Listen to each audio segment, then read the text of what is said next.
Dans les derniers jours, les temps seront difficiles, car les hommes seront égoïstes, amis de l'argent. 2 Timothée 3. Une autre preuve que nous sommes réellement dans les derniers jours, car cette folie de l'amour de l'argent est pratiquement généralisée. En effet, j'ai pris quelques notes aujourd'hui. J'ai l'impression que l'Église est entrée dans une espèce de folie collective.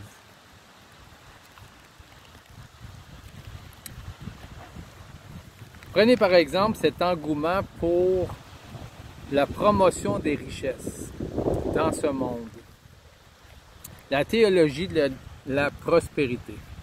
La prospérité à tout prix. Il y a 20 ou 30 ans, cette théologie existait, mais était beaucoup plus subtile. On n'en parlait pas ouvertement, mais si un riche, par exemple, entrait dans une assemblée, c'est sûr qu'il avait une place d'honneur. Et s'il y avait un riche à l'église, eh bien, forcément, il était sur un des comités de l'église parce qu'un riche était considéré plus important qu'un pauvre. Ça existait il y a 20-30 ans. Aujourd'hui, c'est le tapis rouge pour les riches. Les richesses sont automatiquement le résultat de la bénédiction de Dieu. Ça, c'est ce que beaucoup croient. Dieu veut que tu sois riche. C'est ce qu'on enseigne dans les assemblées. C'est tellement absurde comme idée, mais à la fois si séducteur que des millions de personnes y adhèrent. Voilà, pour l'instant.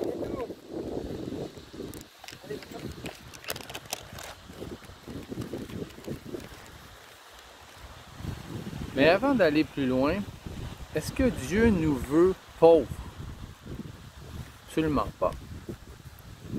Dans le manquement, dans la misère. C'est pas ce que je propose et c'est pas ce que la Bible propose non plus. La Bible propose le contentement, d'être satisfait avec ce que nous avons. Et aussi la Bible encourage le travail.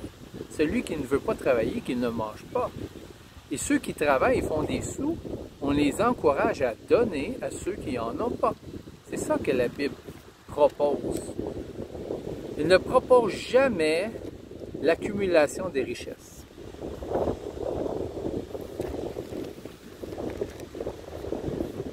Est-ce que s'enrichir est contre la volonté de Dieu? Moi, je vais vous donner combien d'instances? 15 instances où s'enrichir est contre la volonté de Dieu. Complètement contre. Qui s'enrichit aujourd'hui? Je vais vous donner 15 exemples de certaines personnes qui s'enrichissent. C'est pas tout le monde. Les rappeurs, les gangsters. Les rappeurs qui font des millions, qui font leurs vidéos sur le bord de la piscine, à côté de leur palais, sur leur yacht. Ils sont riches. Est-ce qu'ils sont bénis de Dieu? Est-ce qu'ils sont bénis de Dieu? Je vais juste poser la question. La production et la diffusion de la porno, c'est une industrie monstre. 50% du trafic Internet, c'est de la pornographie. Et une des plus grosses entreprises au monde de production de pornographie est située dans ma ville natale, Montréal, et ça s'appelle Pornhub. C'est une industrie monstre. Il y a eu des pétitions pour fermer cette entreprise à cause qu'ils produisaient de la pornographie juvénile.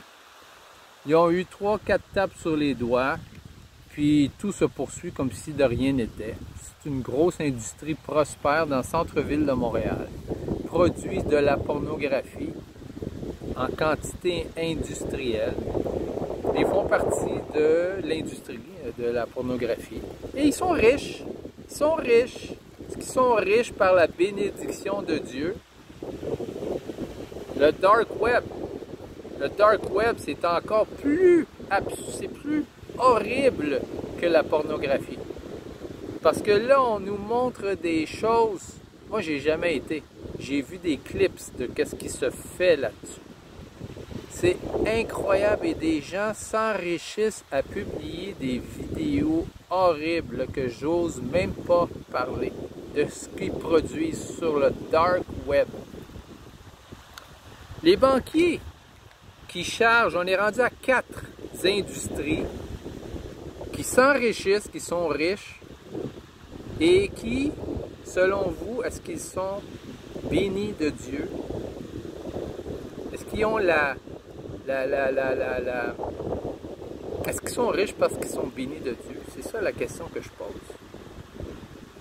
Les banquiers qui chargent des taux d'intérêt usuaires. Dans la Bible, c'est interdit de charger des taux d'intérêt usuaires. Et on charge 20% sur des cartes de crédit gérées par les banques. C'est de l'intérêt usuaire. La manufacture et les vendeurs d'armement dans le monde.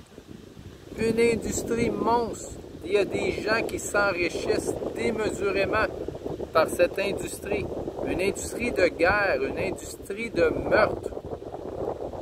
Une des plus grosses industries au monde.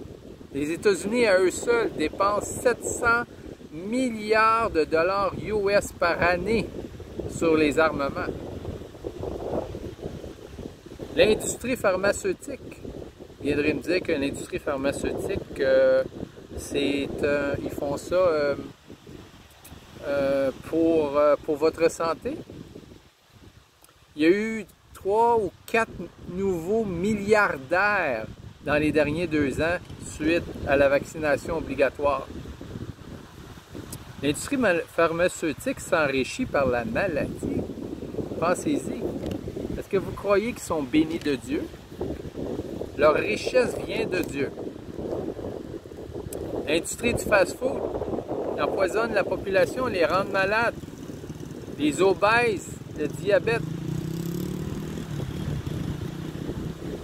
L'industrie des boissons alcoolisées. L'ivrognerie, c'est un péché. Et il y a des millions de gens qui font des millions de dollars en vendant de la boisson alcoolisée, de l'alcool, la prostitution, les pimps qui exploitent les prostituées, qui ont 5, 10, 15, 20 prostituées. À toute fin pratique, ce sont des esclaves sexuels. Ces pimps-là qui s'enrichissent sur le dos des prostituées, ils sont bénis de Dieu. L'industrie de la drogue. Je vais vous donner un exemple très frappant que j'ai vu il y a quelques années. 2 familles colombiennes qui habitent en Colombie, dans la campagne, 2 cultivateurs.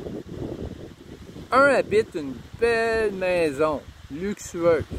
Il y a un garage, il y a 2, 3 voitures, il y a une piscine. Il vit très bien. L'autre, qui est juste à côté, a une maison extrêmement modeste. Il vit borderline, comme on dit. Il vit très borderline. Est-ce que celui qui a une belle maison, qui a une belle voiture et qui a un compte en banque bien garni est quelqu'un qui est béni de Dieu et que l'autre ne l'est pas? Mais je vais vous dire pourquoi celui qui a une belle maison, une belle voiture et un bon compte en banque, il est riche parce qu'il cultive de la cocaïne. Et l'autre, à côté, qui refuse de cultiver de la cocaïne, mais qui cultive le café, qui est beaucoup moins rentable, est pauvre. Voyez-vous? Celui qui a une conscience a choisi un métier moins rentable, mais plus éthique. Celui qui veut s'enrichir tombe dans la tentation et dans beaucoup de désirs pervers. L'industrie de l'avortement. Vous savez comment ça rapporte à quelqu'un qui fait des avortements? Ça rapporte 1000 $ du bébé tué. À tous les bébés qui sont tués dans des usines d'avortement, ils font 1000 $ du bébé minimum. Ça peut aller, je pense, jusqu'à 3000 $, dépendant de la complication. C'est une industrie pour s'enrichir, tuer des bébés. Est-ce qu'ils sont bénis de Dieu? Les réseaux sociaux font la promotion de quoi au juste? Les Mark Zuckerberg de ce monde, parmi les plus riches de ce monde, est-ce qu'ils font, ceux qui exploitent les réseaux sociaux, est-ce que ce sont des gens qui sont bénis de Dieu? Entre vous et moi. Est-ce qu'ils font la promotion de Dieu, de Jésus? Moi, j'ai essayé de publier des choses à certains moments qui sont très, très, comment je dirais ça, convaincants, trop convaincants. On me les a refusés. On me les a refusés. L'industrie des jeux vidéo, la violence dans les jeux vidéo, est-ce que vous avez déjà vu ce que les enfants aujourd'hui écoutent et jouent? Les traders à New York qui font ce qu'ils appellent du front running, qui font du inside trading. Ils ont des informations privilégiées. Ils sont une minorité qui font de l'argent à New York. Les changeurs d'argent, Western Union, MoneyGram, ils exploitent qui? Ils exploitent les pauvres qui envoient l'argent à leur famille. Ils font de l'argent sur le taux de change, ils font de l'argent sur le frais de transaction, je sais. Je les utilise malheureusement. Que dire de ces pasteurs, prophètes, gourous qui font des millions sur leur dos de leur congrégation? De plus, leurs congrégations sont souvent majoritairement pauvres. Vous avez entendu parler du pasteur, je crois qu'il est au Nigeria, qui a 700 voitures. 700 voitures. Il reçoit une voiture neuve à tous les jours. Une voiture de luxe. J'ai fait un petit calcul l'autre fois. Les voitures qu'il possède, il pourrait creuser 20 000 puits. 20 000 puits d'eau. Parce que dans sa congrégation, des gens qui n'ont pas d'eau courante, qui n'ont pas d'eau à proximité, il faut qu'ils marchent 1 kilomètre avec une chaudière de 5 litres sur la tête, comme des milliers de personnes en Haïti, en Afrique et à plein d'endroits dans le monde, ils n'ont pas d'eau courante. Et ce pasteur a 700 voitures. Et les gens dans sa congrégation sont fiers de lui. Vous voyez, c'est ce que je disais, c'est que j'ai l'impression qu'une partie de l'Église est entrée dans une folie. C'est de la pure folie. Accumuler des biens comme ça dans la fin des temps, s'enrichir sur le dos de ses paroissiens et s'en vanter. Et en plus, les paroissiens sont fiers de leur pasteur qui est riche. C'est à ne rien comprendre. C'est à ne rien comprendre. Et là, j'ai même pas parlé des criminels, des arnaqueurs, des voleurs, des tueurs, des fraudeurs qui s'enrichissent encore aujourd'hui, tous les jours, depuis le début des temps. Il y a plein de monde qui se sont enrichis dans ce monde de façon criminelle. Et que dire des pactes que font certains avec le diable pour s'enrichir? Comme si vous n'avez jamais entendu parler des pactes avec le diable. À Hollywood, pour devenir des vedettes dans l'industrie du rock, ils font des pactes avec qui? Bob Dylan, a fait un pacte avec le diable pour avoir la popularité qu'il a. Écoutez un de ses vidéos. Il est encore sur YouTube. Bob Dylan a fait un pacte avec le diable.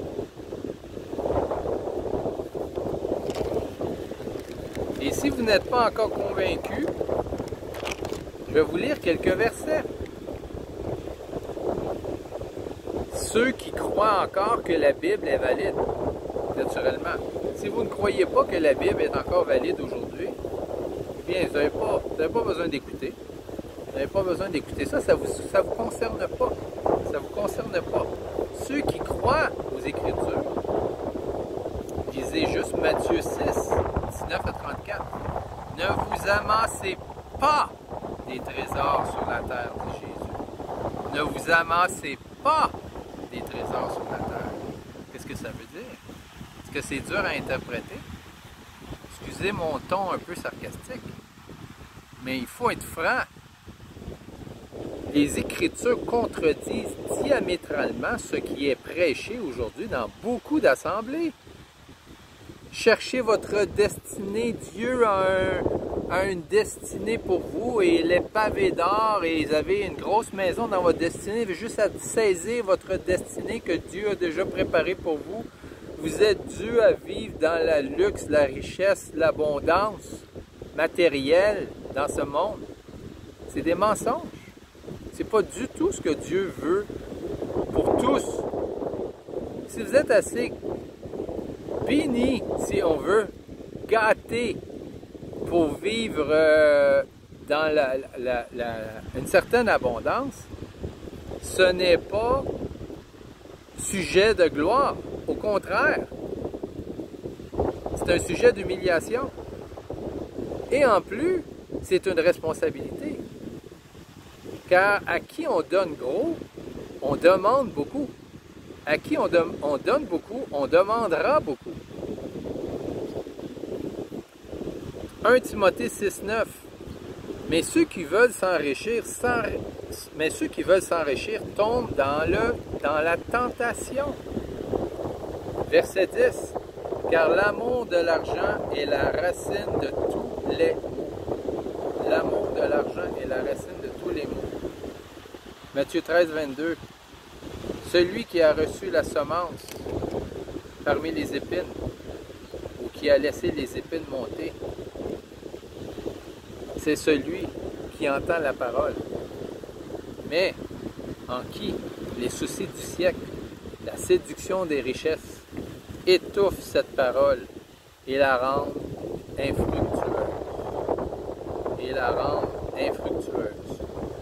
La séduction des richesses étouffe cette parole et la rend infructueuse. Je vais vous laisser là-dessus. Vous pouvez lire aussi Luc 12, 13 à 21. Celui qui a bâti ses hangars et qui a démoli ses petits hangars pour en construire des plus gros hangars, pour accumuler encore plus de grains et pour se dire en lui-même: « Ah, réjouis-toi mon âme, tu as beaucoup de bien pour plusieurs années. » Insensé, dit Dieu. Insensé, dit Dieu, car cette nuit même, ton âme te sera redemandée. Et toutes ces choses que tu as accumulées, c'est pour qui? Certainement pas pour toi. Parce que quand tu vas quitter ce monde, tu n'emporteras rien. Et quand tu arriveras dans l'autre monde, ce que tu auras donné dans ce monde, tu pourras le retrouver. Mais ce que tu as gardé dans ce monde, tu vas tout perdre. Tu vas tout perdre. Alors, soit qu'on vive pour la vie qui est à venir, ou soit qu'on vit pour cette vie. À vous de choisir. À moi de choisir. Ne vous laissez pas tenter par la séduction des richesses. Ne vous laissez pas tenter. Que Dieu vous bénisse richement, spirituellement, et vous donne du discernement et de la bonne volonté. Amen.